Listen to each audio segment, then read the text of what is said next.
Jimmy Butler doubles down on his trade request to the Miami Heat in a conversation with Pat Riley. We're also going to talk about Jonas Valančiūnas being a trade target by the New York Knicks, and Steve Kerr, Draymond Green, and Steph Curry all agree that the Warriors should not mortgage the future of their players.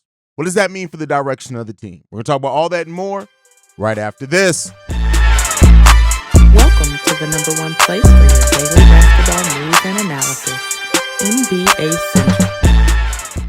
What's going on, basketball fans? Welcome to another episode of NBA Central, your number one spot for everything basketball related. I'm the host there, Hayes, but more importantly, you guys can follow the channel at NBA Central Pod on every social media platform we happen to be on. With that said, let's go ahead and get into the content for today. And I make a joke over on Chicago Bears Central all the time. I say, as the Bears turn, right? Because this is soap opera. That's the same thing that's going on right now when it comes down to Jimmy Butler.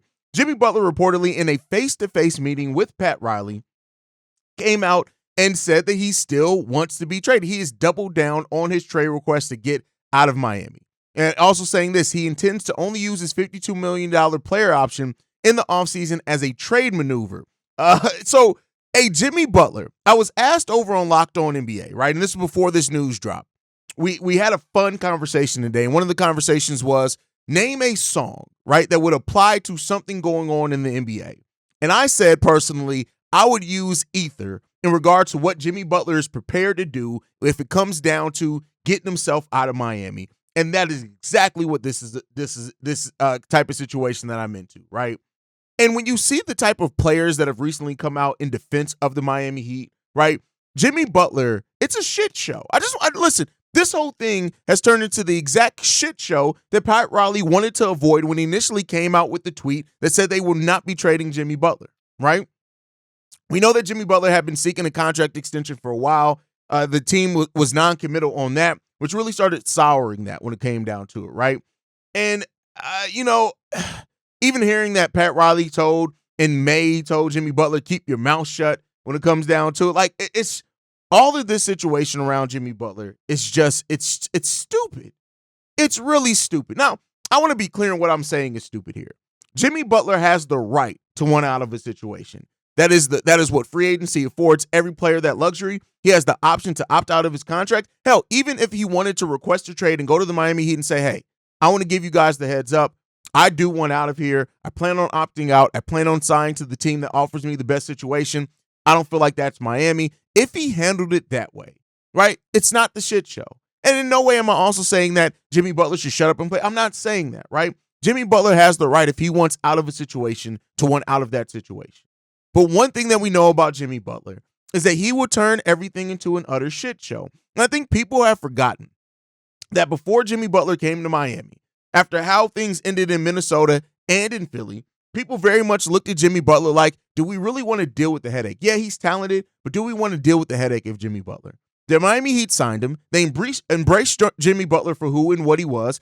Yeah, there were some dust-ups. Yeah, there were some bumping some heads with Spoelstra over the years, and maybe even Pat Riley and Udonis Haslem. But for the most part, they came in and they embraced Jimmy Butler for who he was and what he was going to bring to Heat culture, right?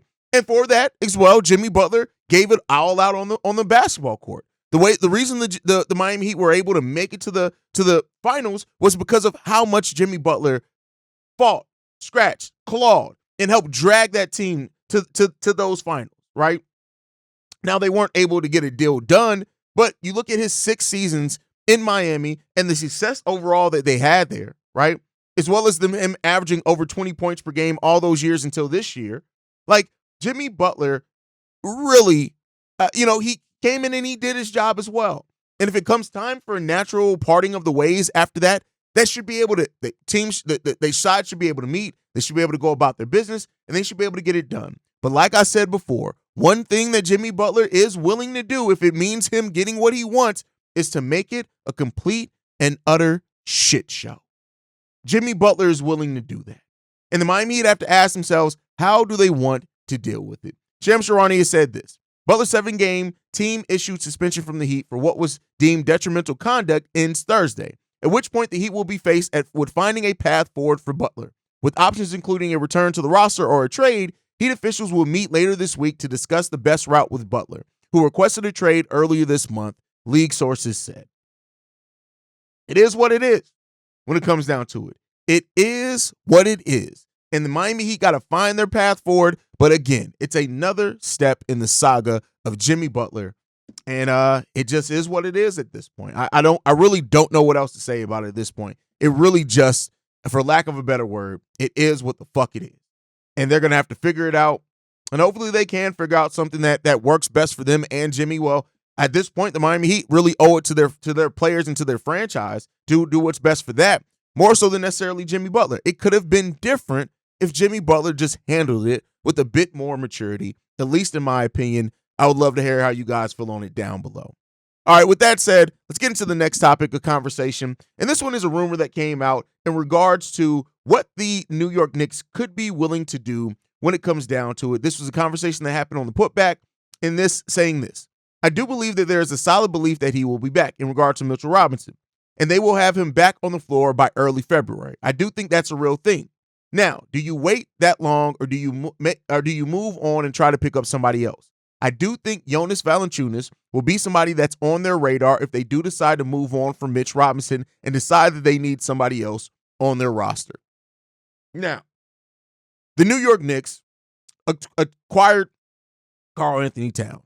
And while the Knicks have one of the best records in the Eastern Conference, you can't take that away from them. They have been a really solid team. At times, they played much better than I have expected. At times, they played worse, right? They've had their good and bad stretches, but they are third in the East. They're currently 5-5 in their last 10. They're 26-15 on the season. And there's always been that thought of when Mitchell Robinson comes back, what did him and Karl-Anthony Towns look like together? And what has Karl-Anthony Towns learned from playing with Rudy Gobert over those years that also could help that? Now, you look at Jonas Valančiūnas, 32 years old. He's averaging 11.6 points per game on 55% shooting and 8.1 rebounds, also 2.2 assists, and only 20 minutes per game for the Washington Wizards this season, right? And while it would take sending out some assets to acquire Jonas Valančiūnas, if the Knicks really want to make that effort, right, to make sure that they eliminate the question on if Mitchell Robinson's going to be healthy or not, they very well could look to make a move. Now, they also added into this saying, I really think it's a perfect world that Mitch comes back, he's healthy, and he shows he can play, and they move forward there. I think we kind of forget how good he is offensive rebounding, defending the rim, and how high level he was playing at before he got hurt last year.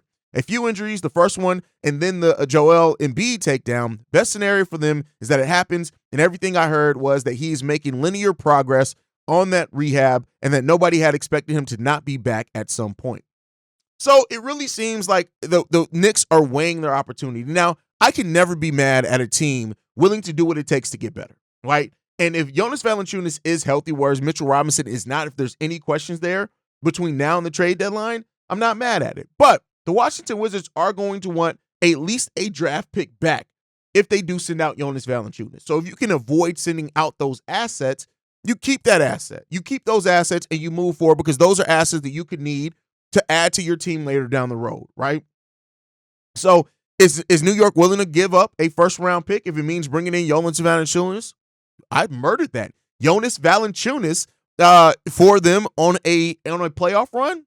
That remains to be seen. I wouldn't be mad at it if they did. It depends on what they gave up, but they already gave up a whole hell of a lot to bring in Karl-Anthony Towns, to bring in Mikal Bridges, so that if they can avoid that, then it is what it is when it comes down to it. If they can avoid that and they can dig in, lock in, and just have Mitchell Robinson back and hold on to the assets rather than give up more, we'll see where there.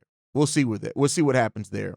Overall, man, at the end of the day, we'll see what the future holds for the New York Knicks. They're a team that's trying to make their move this season, and we'll see if they can do it. Now, with that said as well, moving on from them to go out west to the Golden State Warriors. And Steph Curry and Draymond Green were asked about the direction of the team. You look at the Warriors right now, they've fallen below 500. They're at 19-20 on the season. And it seems like everybody's in kind of a reflective mode and understanding where the balance is right now with the Golden State Warriors and the fact that they have pieces that just don't fit. They have these older players that are win-now players that are still playing okay.